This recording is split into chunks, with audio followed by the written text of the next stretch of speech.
What we got? Blunt head injury with LOC GCS is at 13-ish now. On Brilliant Minds, we approach medical cases in a way that we're always asking ourselves, what is deeply emotional about this case? What is deeply human about this case? What feels urgent? What do we want to be in conversation with what's happening in our world today? And letting our audiences know that even though what they may be going through feels scary, they're definitely not alone.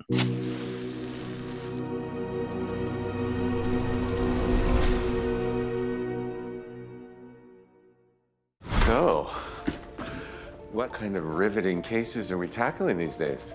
Brilliant Minds is a medical drama inspired by the life and work of Oliver Sacks, who revolutionized how we think about neurology, but also how we think about mental health.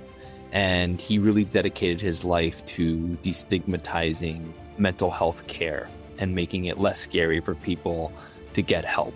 And while we're a medical drama and we deliver on all of the sort of the comforts of the genre and everything that we love about the genre, it's really through this brand new lens of neurology and psychiatry, what we call neuropsychiatry in action.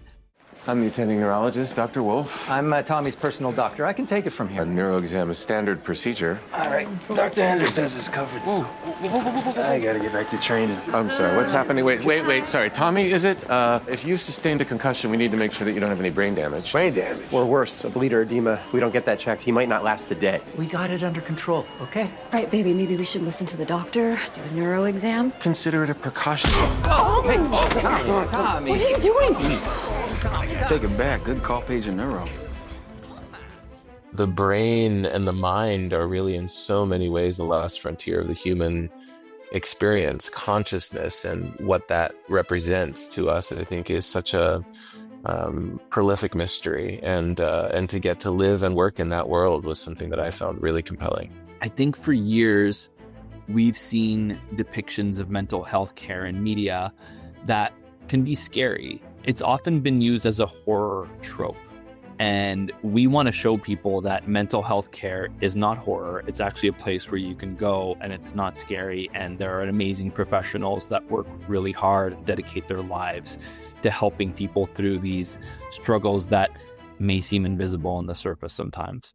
Dad says his body becomes rigid and then he can't move, as if he's turning to stone. And when he has these episodes, what have you noticed? I think that what we're really trying to do is make people feel seen, because I think the biggest message that I could send anyone who's dealing with a neurological condition or, a neurodivergent experience or an experience with a mental health issue or crisis in their lives or in the lives of their loved ones are that they're not alone. I'm endlessly fascinated by and surprised by the ways in which neurological conditions can manifest in someone's life. Wait, something is different here. Kinney, you're back. Fully recharged and ready to work. I'm surprised you recognize me.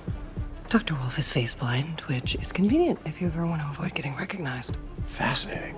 I think it's allowed me to realize that everybody's just doing the best they can, and to create space for people to do the best they can with as much grace as they can muster, I think is a good lesson that I know I've learned from working on our show, and hopefully people that watch it might learn that as well.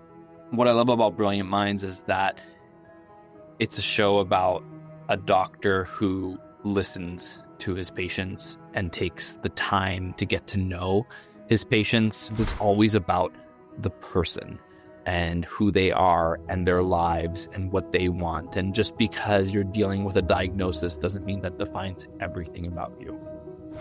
We wanted people to be able to come to the show and find themselves in the show. So whether that was in our doctors or a patient or even a family member of the patient, we wanted people to see themselves represented in our world.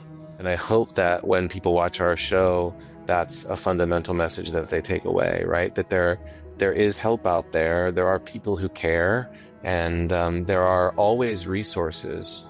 And so to give people encouragement and hope on some level to seek those resources out and to find the care that they not only may need, but that they definitely deserve, is something that I'm certainly hopeful our show presents to audiences.